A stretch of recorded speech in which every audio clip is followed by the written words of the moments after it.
یەمەرجێکی سۆرە ڕقەمی 45 کاتی دهۆکە کوڕەکە ئاسایش بووە کوڕەکەی من ناوی ڕۆکانە پۆلیسی هاتوچۆیە مەفرەزەیان دانابەوە لە شارەوانی فولکەی شارەوانی لەکن نێزیک قوتابخانەی محەممەد ماجیدی ئەو مەرجێ شاتیە مەرجێکی سۆرە ڕقەمی 45 کاتی دهۆکە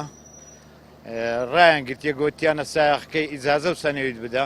ئەویش هاتە خوارێ لە باتی ئیجازە و سەنەویت ڕای شای دەمانچەی دوو گولەی تەقاندیە یەکیان بە لاقی کوڕەکەم کەتیە یەکیان بە عەردی کەتیە ئێستا کوڕەکەم ڕۆکانەوەتە لە خەستەخانەی کەتیە ئەوە گولەکەیان دەرینایە ڕۆژی چارشەمیش عملیات نەشتەرگەری بۆ دەکەن بەڵام کوڕەکە دەرێن گیرایە ئاسایش گرتیتیان و تەواو